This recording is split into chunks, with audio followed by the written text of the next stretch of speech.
This video is going to be going over what are the 5 best starting loadouts to use inside Warzone 3 at the moment. But the first quick thing I do want to show you is this tweet from True Game Data, and as we all know, they managed to get stats for all of the weapons, and what they've mentioned here is, as predicted, weapon damages in Warzone 3 are balanced completely different to what they are inside Modern Warfare 3, and that is basically different stats from Warzone to the multiplayer.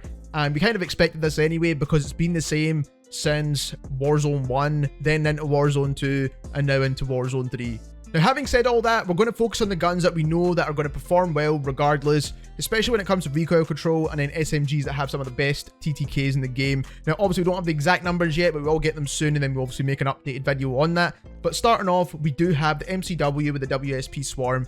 Now, the MCW in general is one of the better guns when it comes to recoil control, and this is pretty much going to go across the board when it comes to multiplayer and Warzone anyway. This build is extremely solid at range. Now, if you do want an optic on there, which I don't really recommend to be fair, then you can remove the laser and put any optic you prefer that you've unlocked or whatever you've got. But for the most part, this is the build that you do want to have for this gun. Now, you can swap out the underbarrel for the Ripper underbarrel or the Phase 3 grip. One of them are pretty solid as well. I personally prefer the Bruen Heavy. I do think it's one of the more solid options. Going into the WSP Swarm here, now this build is mainly a movement focused build, so these are all the attachments as you can see on screen. We've got the factory stock on there, we've got the Kimura laser sight, so basically mainly focused for movement, and the 50 round mags are more than enough. I do not recommend the 100 rounds. I think it's kind of overkill and it's going to slow you down way too much. Now, the only other attachment I can recommend swapping out, if you do need a bit extra control, then you can swap out the underbarrel grip for something that's going to be a bit more control. So quickly showing you both of these guns in the firing range here. As you can see, the MCW at range is an absolute beast. It does not move whatsoever. This is going to be the most popular gun, and I can tell straight away that this is going to be basically the best choice when it comes to any gun.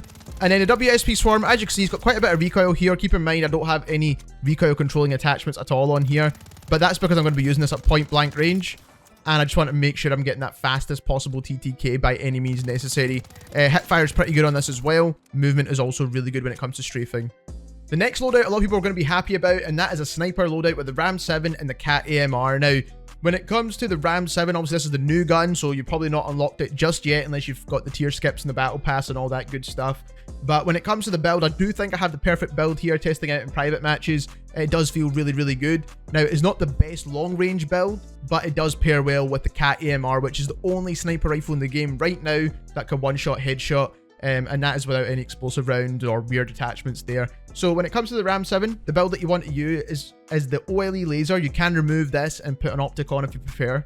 We are using the 3 heavy barrel. Now, the Core Mark 40 barrel is the best for super long range. So if you do just want a long range Ram 7 build and you don't care about pairing it with the sniper, then you can use this one. This is probably going to be the best one for you. And then obviously you can slap an optic on the gun as well.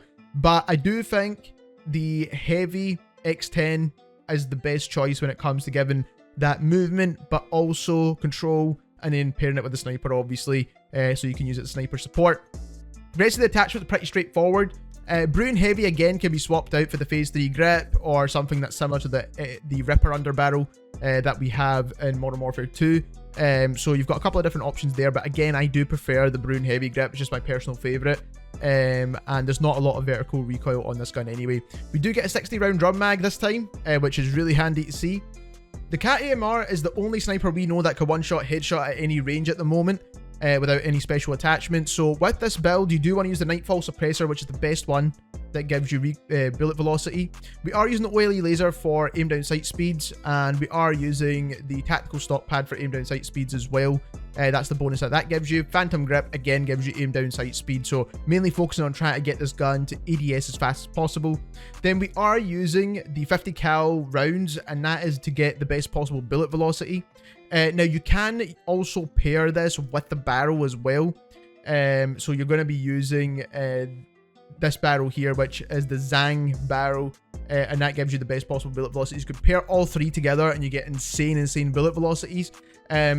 For Warzone, it actually will be very useful, to be honest, if you want to do that. But I like to have kind of like a good ADS, as I'm not going to be sniping like maybe past 100, 200 meters. So, I mean, you can make that build if you want. and remove maybe the laser optic or something like that, for example. But that is the build, in my personal opinion, that's going to give you the best overall aim down sight and bullet velocity. Taking this into the firing range now, you've got the Ram 7 at range. As you can see, you can still hit your shots with this build very, very easily. Also, you can get that super fast TTK at close range, again, because it is a super fast firing gun. And the iron sights are very clean as from what we're used to. When it comes to the sniper rifle, I'm not a huge fan of this optic, but it's pretty much the base optic for the gun. And obviously, as you can see here, you land your shots and you get your one-shot headshots if you do land your shots, for that matter. I've not used the sniper in a long time in this game, to be perfectly honest, so that is why I'm not hitting my shots. But like I said, this is the only sniper that gives you that one-shot headshot. Next up, we've got a pretty straightforward loadout, and this is one that's going to get you started in the game. If you don't want to level up any of the Modern Warfare 3 guns, or if you don't have Modern Warfare 3 for that matter, and you just want to get into some games and do pretty well, then you do have this option right here, which is LACHMANN-556 with a LACHMANN sub. Now, the LACHMANN-556 is an overall well-rounded gun from Modern Warfare 2. It does perform pretty well inside Warzone because it does have good recoil control and TTKs. When it comes to the build, this is the build you want to use. You can remove the laser and put on an optic, which is something I'd probably recommend with this gun. The iron sights are not terrible, but it's not as good as some of the Modern Warfare 3 gun options, so just keep that in mind when you are using this gun. But overall, still a really solid choice. Again, you could use the Ripper underbarrel for this, or the Phase 3 grip if you really want to. Again, I'm just using the Bruen Support Heavy, I think is my favourite one. And then we do have the LACHMANN sub. Again, the build for this hasn't really changed too much. We do get a couple of new attachments from the Modern Warfare 3 game, so I am testing them out on the LACHMANN sub as well to get a bit better movement speeds. But for the most part, the build's kind of the same as from what I've had like for the past couple of videos, so nothing really changing too much here. So if you do want to try out this new build, then you can do that. So quickly just showing this in the firing range, as you can see, the LACHMANN-556 has pretty much no recoil. TTKs are not the best, but obviously that's expected considering it's a very low recoil gun, right? So just keep that in mind. At super long range, you're not going to be melting people, but you will be landing all your shots, so that is kind of the whole point in that. Then we do have the LACHMANN sub, which is obviously one of the best SMGs in the game still. And it pretty much will be ongoing regardless, even though we do have a lot of new Modern Warfare 3 options. Not the best SMG in my opinion, but definitely up there, and it'll probably be in the top 5, or basically in the top 3 to be honest. But like I said, very, very solid choice regardless. So the next loadout we have here is something that's going to be quite popular in my opinion, and that's the Bruen with the Rival-9. Both of these guns are extremely solid in this game, and this pairing is actually pretty cool too, to be fair. Because it's basically like a Modern Warfare 2019 throwback, but in general, this is a solid class setup to use. Now, the Bruen, in overall, this is the build you want to use here. It pretty much feels exactly the same as it did in Modern Warfare and Warzone 1. So that is, you can take that how you want it, but in general, super low recoil, good gun, mag capacity is great, you get good movement when you do use the conversion ammo, so overall is a solid choice. You can use a different underbarrel like the Phase 3 or something that's similar to that FTAC Ripper underbarrel, which there is a couple of different options, but I like the Bruen Heavy. Like I said, I just keep saying that because I do think it's the best one. And then you can take off the laser, put on an optic if you prefer, but I think the iron sights are clean on this gun anyway. And then we do have the Rival-9, which is a solid gun. This build I think is absolutely perfect. You can use a bit extra recoil control if you want to swap out the underbarrel for something that gives you more control, of course. But I think the movement speed and the overall handling of this build right here is perfect. And then the stock that we're using is the tactical stock to get that strafing speed. So showing you this now in the firing range, the Bruen here, as you can see at range, super low recoil. Obviously, once you get the hang of the recoil pattern, then obviously will do a little bit better than me as well.